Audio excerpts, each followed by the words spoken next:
Iran जो है ना, ईरान सल्तनत ईरान, इसको फतह करने वाले का नाम पता क्या है? उनका नाम है साद बिन अबी वकास। हजरत साद ने ईरान को फतह किया है। मदाइन दारुल खिलाफा था ईरान का, और उसको लास्ट में फतह किया गया। और फतह करते हुए उस वक्त मुसलमान सिपा सलार हजरत साद बिन अबी वकास थे। हजरत साद 19 साल की उम्र में मुसलमान हुए। बरादरान मिल्लत इस्लामिया 19 साल की उम्र में जब मुसलमान हुए तो ये माँ से बड़ी मोहब्बत करते थे। माँ को जब तक देखते नहीं थे चैन नहीं आता था। ये तो काफर होने के बावजूद ये माँ से मोहब्बत करते थे, और आज हम मुसलमान होने के बावजूद माँ बाप से मोहब्बत नहीं करते हैं। माँ बाप का एहतराम और इकराम जिस तरह करना चाहिए नहीं करते हैं। अलगर्ज हजरत साद बिन अबी वकास का इश्क आपके सामने रख रहा हूँ, और इश्क की पुख्तगी आपके सामने पेश कर रहा हूँ। हजरत साद बिन अबी वकास, इस वक्त जो आप पे सन्नाटा तारी है, इस वक्त आपके दिल में अगर ये बात उतर जाए तो खुदा की कसम ये मेहनत वसूल हो जाएगी, ये फूल पत्तियों का नूर वसूल हो जाएगा, ये खुशबुएं वसूल हो जाएंगी। हजरत साद बिन अबी वकास जो माँ से बड़ी मोहब्बत करते थे। हजरत साद की माँ 19 साल का लड़का है, लेकिन इश्क कामिल था। इश्क में इतनी पुख्तगी थी कि इनकी माँ इनको कहती है कि मेरे पुत्र, मैं खाना नहीं खाऊंगी। सारा दिन खाना नहीं खाया, रात खाना नहीं खाया, और साद से कहती है मेरे बेटे, मैं खाना नहीं खाऊंगी जब तक तू इस्लाम से वापस कुफर में नहीं आ जाता। अल्लाह अकबर। हज़रत साद ने सारा दिन इंतजार किया कि माँ खाना खा ले। दूसरे दिन इंतजार किया कि माँ खाना खा ले।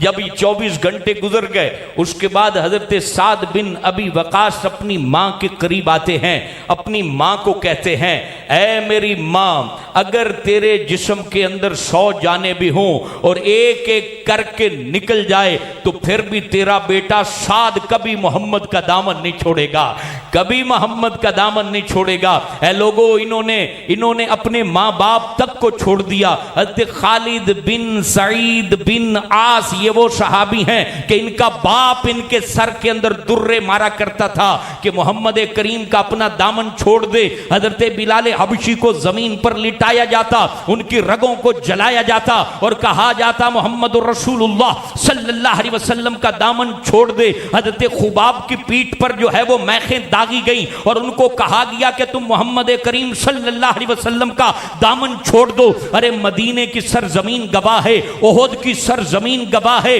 और ओहद में वो वाकया गवाह है कि हजरत हंजला की शादी हुई है और अपने हुजरा उरूसी में बैठे हैं और रात के वक्त हजरत बिलाल ने सदा दी है, अरे अल्लाह के दीवानों, अपने घरों से निकलो, मोहम्मद अरबी ने तुम्हें बुलाया है। अरे इश्क हो तो ऐसा हो, मोहब्बत हो तो ऐसी हो, उस प्यार में पुख्तगी हो तो ऐसी हो, अक्लो फिक्र पर हुजूर पाक का तसव्वुर जमा हो तो फिर ऐसा हो कि शब्बे उरूसी में भी, शादी की पहली रात में भी वो मोहम्मद अरबी को ना भूले। शादी की पहली रात में जब घर से निकलने लगे, पहली रात थी, और बीवी दामन पकड़ के कहती है, क्या करते हो, सुबह फजर के बाद चले जाना, ना धो के चले जाना। कहते हैं, फजर किसने देखी है, सुबह किसने देखी है, पता नहीं सुबह मेरी जिंदगी सूरज देखे न देखे, मुझे हजरत मोहम्मद अरबी का बुलावा आया है, मैंने जाना ही जाना है, मैंने उनके ऊपर कुर्बान होने का जो है वो वादा किया हुआ है। हजरत हंजला चले जाते हैं, सुबह जंग छिड़ती है, शहीद हो जाते हैं। हुजूर जाने रहमत फरमाते हैं, मेरा हंजला कहां है। जब मैदान ओहद में उनको ढूंढा जाता है, उनकी लाश नहीं मिलती है, और थोड़ी देर के बाद हुजूर फख्र आलम जब निगाह आसमान की तरफ उठाते हैं, ऐ लोगों, मोहब्बत करोगे हुजूर पाक से तो तर जाओगे, तुम्हारा बेड़ा कभी भी डूबेगा नहीं, बेड़ा भी तरेगा, मुकद्दर भी संवरेगा, फिक्रें भी बुलंद होंगी, सोचों में नूर आएगा, लताइफ तुम्हारा मुकद्दर बनेंगे, औलादे तुम्हारी उरूज को पहुंचेंगी। हुजूर के दर से वो इज्जत मिलती है जिस इज्जत को मौत भी खत्म नहीं कर सकती, वो शोहरत मिलती है जिस शोहरत को मौत भी खत्म नहीं कर सकती, वो करार मिलता है जो जिंदगी के झमेले उस करार को खत्म नहीं कर सकते। हुजूर के वफादार का दिल मुनव्वर, हुजूर के वफादार का घर आबाद, हुजूर के वफादार की फिक्रें रोशन, हुजूर के वफादार का तसव्वुर पाकीज़ा। और अल गर्ज, हुजूर पाक अलैहि सलाम के दर पर जो बैठा, जब तक बैठा रब ने मन भी साफ कर दिया, तन भी साफ कर दिया, जिंदगी भी संवार दी और आखिरत भी संवार दी। अब ये बंदे की मर्जी है, अब ये बंदे की मर्जी है कि वो यहाँ आना चाहे या ना आना चाहे। हुजूर सल्लल्लाहु अलैहि वसल्लम ने जब कहा कि लोगों देखो, लेकिन वहां जहां निगाह मुस्तफ़ा जाती है किसकी निगाह जा सकती है? वहां जहां तक हुजूर देखते हैं कोई नहीं देख सकता।